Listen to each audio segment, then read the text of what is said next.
Zone Europe. Bonjour et bienvenue dans Zone Europe sur Sensation, une émission enregistrée au Parlement européen de Strasbourg et réalisée en association avec TV78. Voici le sommaire de ce nouveau numéro. Dans un instant, l'eurodéputé François-Xavier Bellamy sera mon invité, l'occasion d'évoquer le bras de fer entre l'Union européenne et la Biélorussie et les tensions entre l'UE et la Turquie. Les pères fondateurs de l'Europe nous parleront de Robert Schuman, un Français né au Luxembourg avec la nationalité allemande.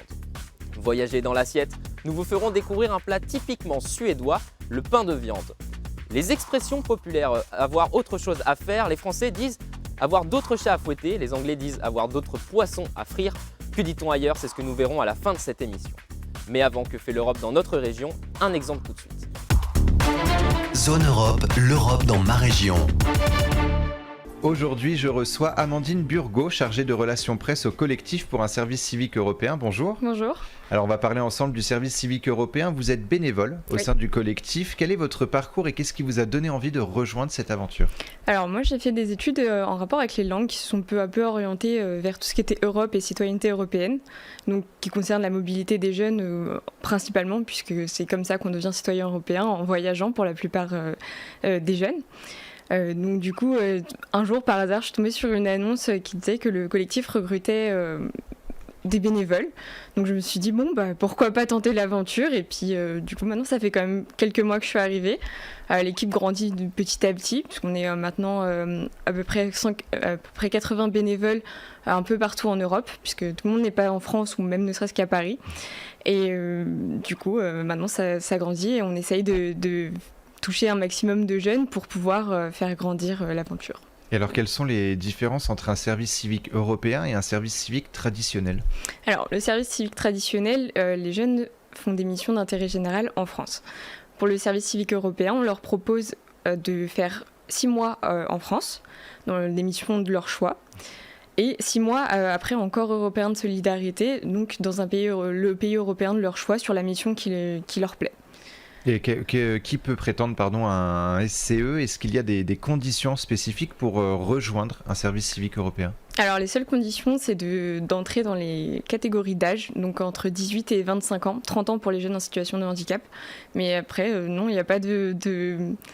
Il faut être jeune et s'intéresser finalement à l'Europe, à la mobilité européenne?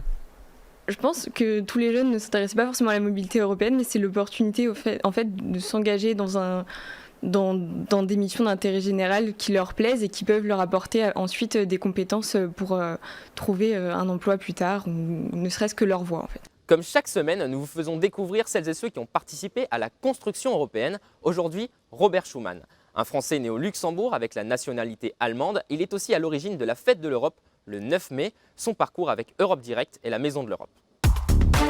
Zone Europe sur Sensation. Robert Schuman est un Européen avant l'heure, né en 1886 à Clausen au Luxembourg d'un père français et d'une mère luxembourgeoise.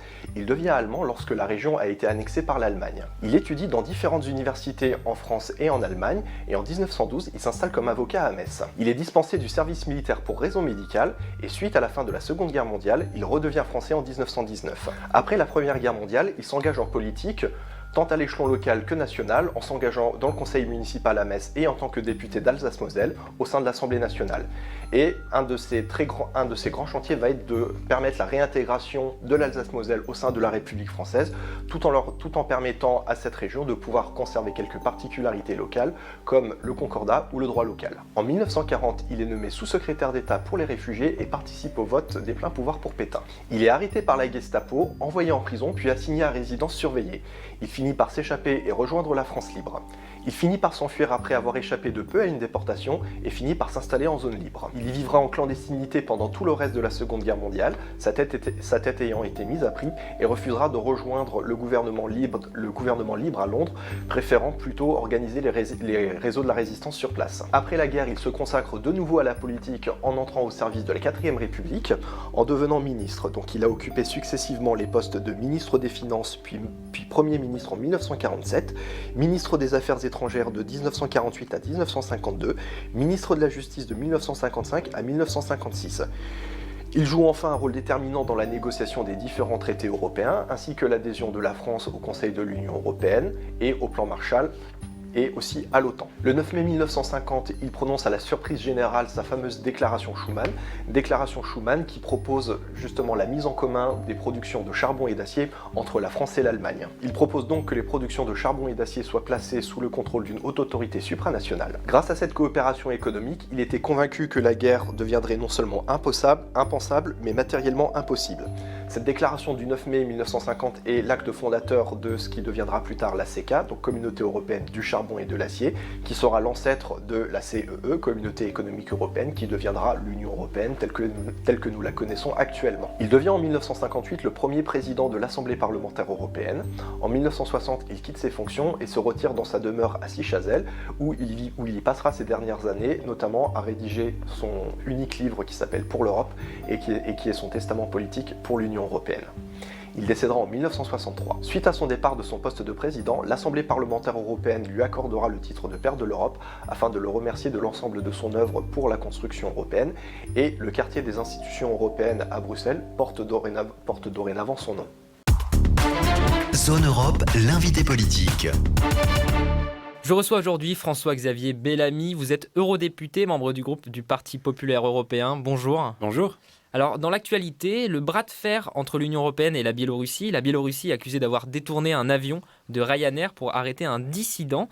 Alors, en réaction, l'Union européenne a interdit son espace aérien aux compagnies biélorusses et différentes sanctions économiques ont également été adoptées contre le régime. Est-ce que vous pensez que c'est suffisant comme réaction ? C'était nécessaire en tous les cas.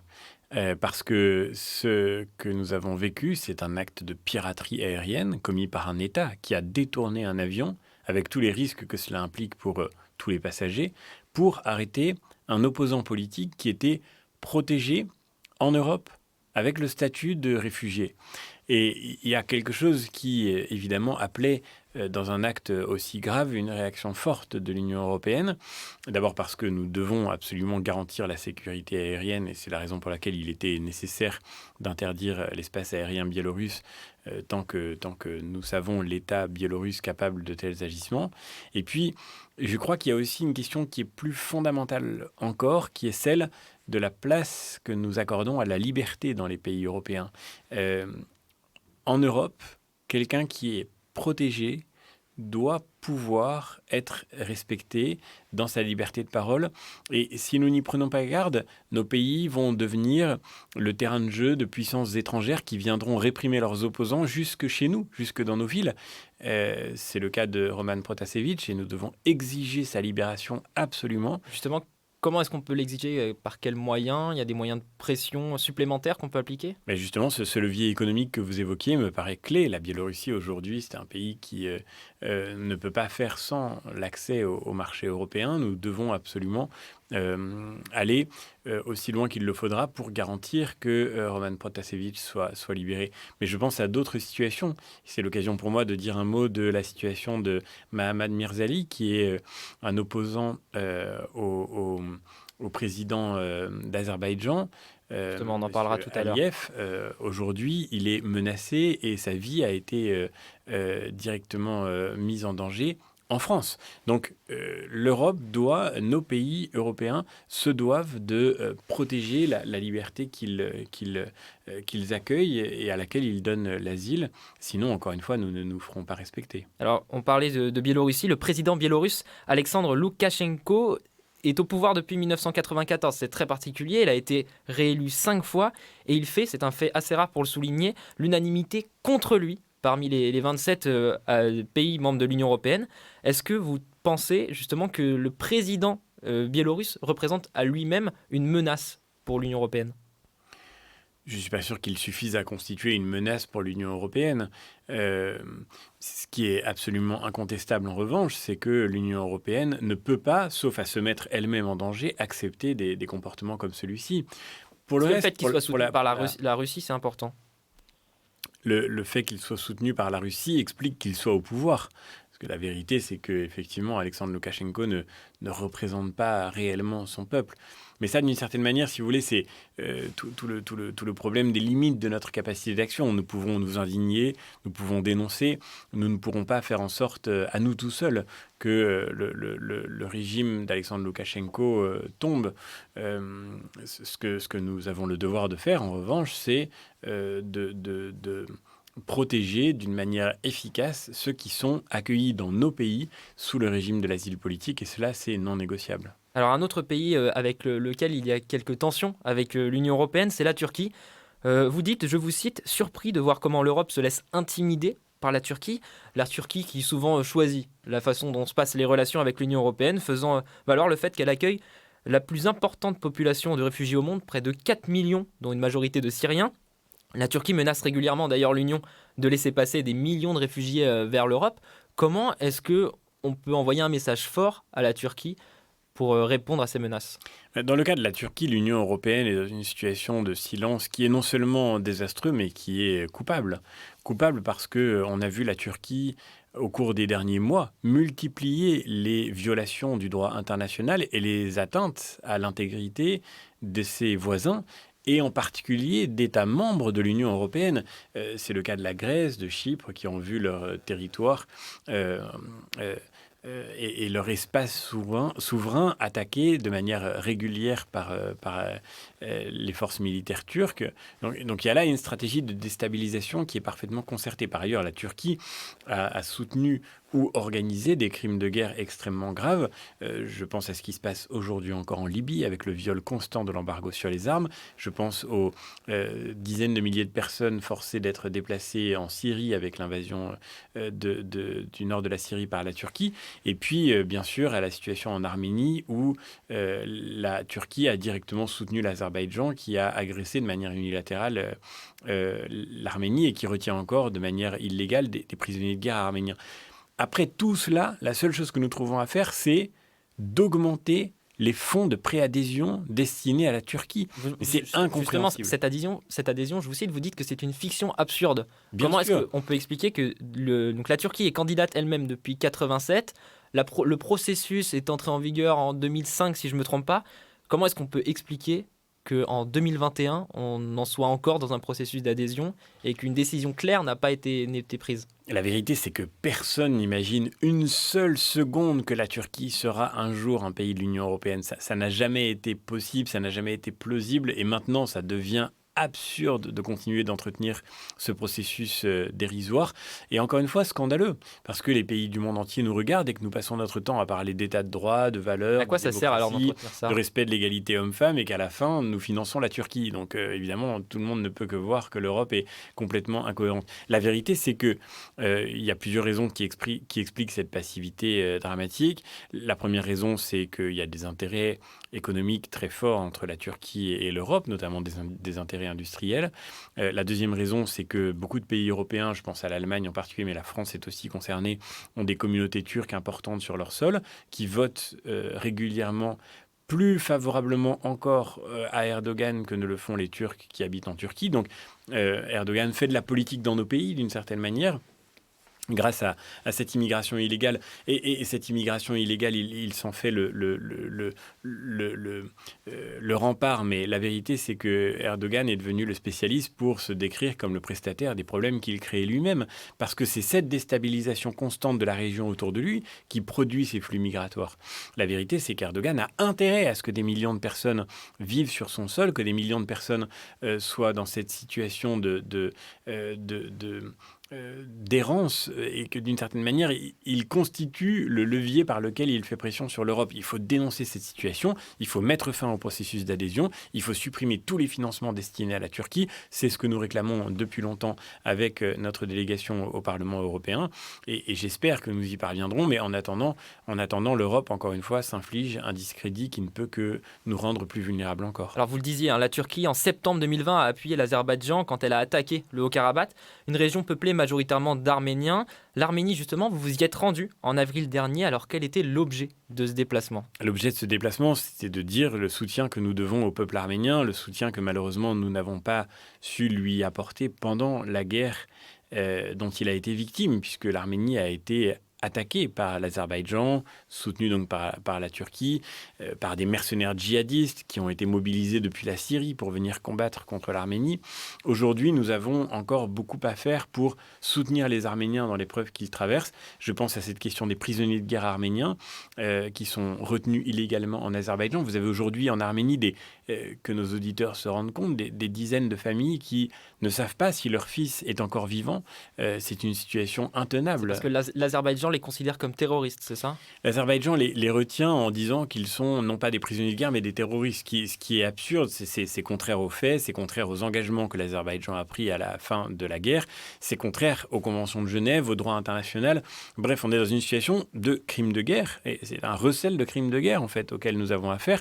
Et l'Europe doit maintenant se mobiliser. Et moi, je suis très heureux qu'au Parlement européen, nous ayons pu voter enfin une résolution sur ce sujet que j'ai contribué à porter avec plusieurs collègues et qui a été votée par plus de 600 parlementaires sur les 688 qui se sont exprimés. Cette majorité écrasante, elle dit la réalité de ce problème très grave auquel nous sommes confrontés et la nécessité d'agir pour aider l'Arménie dans cette situation terrible. Merci beaucoup François-Xavier Bellamy d'avoir été mon invité sur Sensation. Je rappelle que vous êtes eurodéputé et membre du groupe du Parti populaire européen. Merci à vous.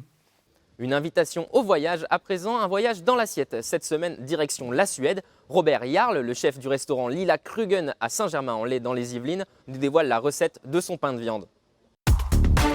Zone Europe Voyage. Oui, bonjour, je suis chef Robert. Je tiens le restaurant Lilla Krugen à Saint-Germain-en-Laye depuis maintenant 7 ans. Et aujourd'hui, je vais vous montrer le pain de viande, qui est un plat très typique suédois, qui est une assiette plutôt, qu'est-ce qu'on va dire, un plat quotidien qui moi je revisité à ma façon pour être plus adapté à la restauration. Dans la recette, on a la viande hachée, des oignons, des carottes, des pleurotes. Et on utilise aussi un appareil avec du chapelure, des œufs et du crème. Avec ça, on va réaliser une ketchup de betterave et framboise. Et pour ça, il nous faut des oignons, oui, le framboise, le betterave et des tomates. On va commencer à préparer le base de la recette qui est le pain de viande en soi-même. On a besoin, dans le casserole, dans le poêle, on met un peu d'huile pour faire revenir d'abord les oignons.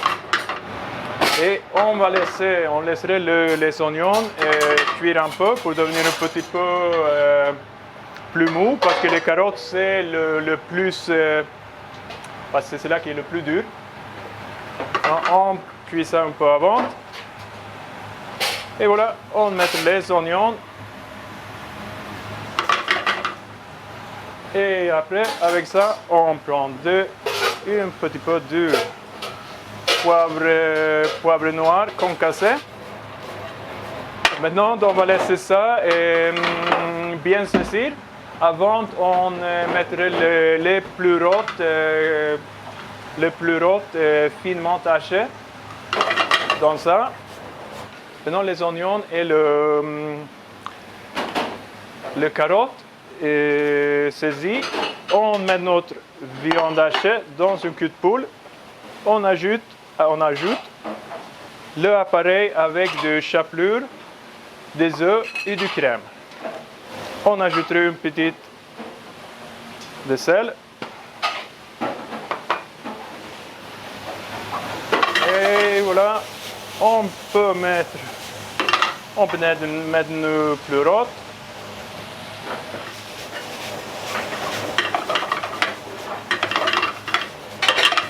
Il faut le bien saisir jusqu'à ce que ça réduise à peu près à la moitié, que les oignons et les carottes ils sont plus croquantes, qu'ils sont bien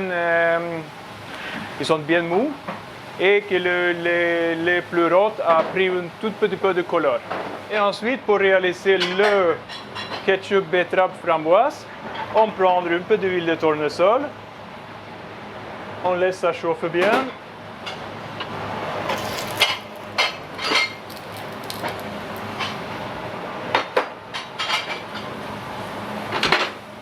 On a ici, c'est le betterave, les framboises, le tomate, du balsamique et moi j'utilise un produit suédois, c'est un sucre de mélasse, c'est du mélasse, c'est un sucre de bête à sucre.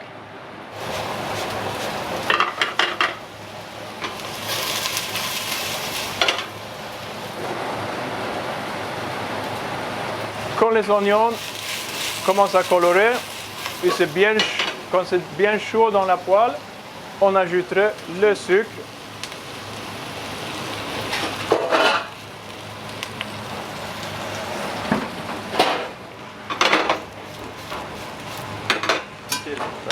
Comme ça.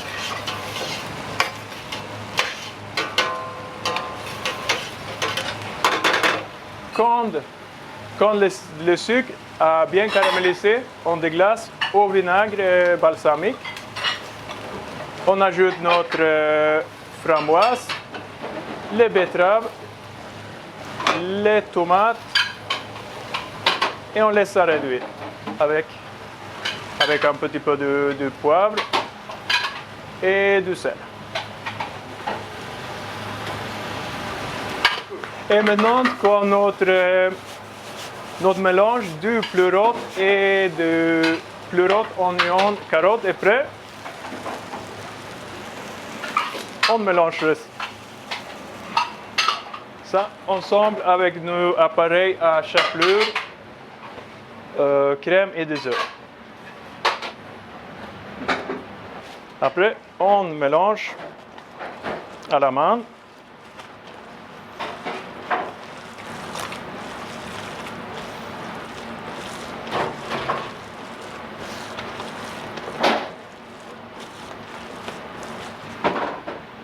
Et voilà, là, on a la pâte qu'il faut.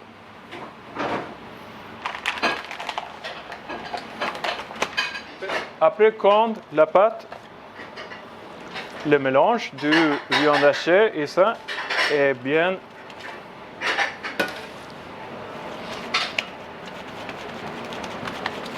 et c'est pour ça qu'on appelle ça le pain de viande. Après, quand la pâte, le mélange de viande hachée et ça est bien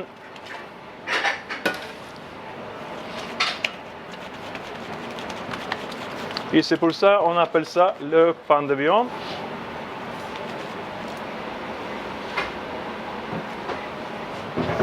Après, on va le entourer avec le lard fumé.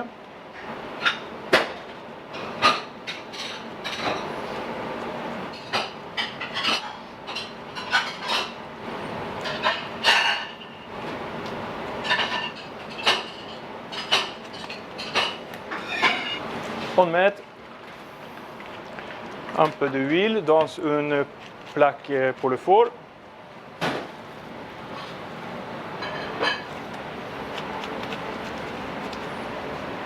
On va mettre le pain de viande et on va mettre ça au four à 175 degrés pour environ 35-40 minutes.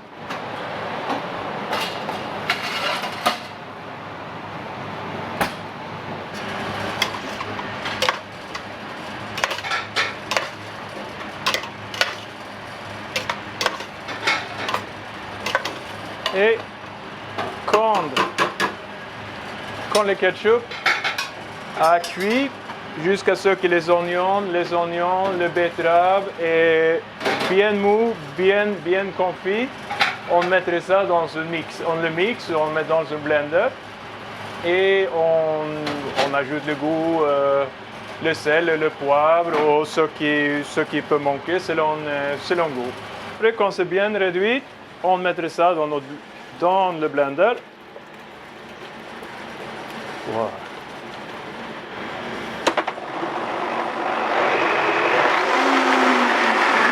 Après qu'on a passé notre ketchup dans le blender, on a vérifié que le goût il nous va. Ici, on le mettrait dans une bouteille pour pouvoir faire des décorations sur l'assiette. Aussi simple pour vous d'acheter une bouteille si vous voulez faire vos dessins. Pour le dressage, on utilise notre bouteille. On peut faire une petite grillage comme ça.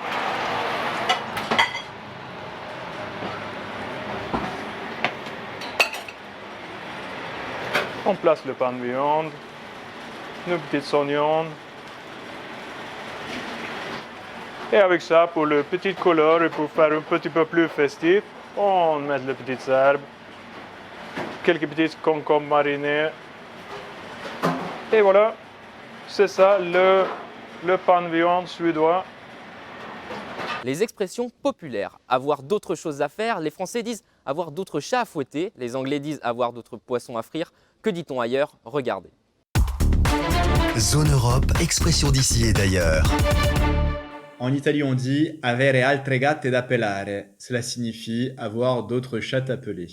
Les Belges disent avoir d'autres chats à fouetter. Au Royaume-Uni, on dit to have other fish to fry, ce qui signifie avoir d'autres poissons à frire. Zone Europe, c'est terminé. Merci aux équipes techniques du Parlement européen de Strasbourg. Vous pouvez retrouver cette émission en podcast audio et vidéo sur notre site et notre application Radio Sensation et aussi sur TV78. Rendez-vous la semaine prochaine. Bonne soirée. Zone Europe sur Sensation.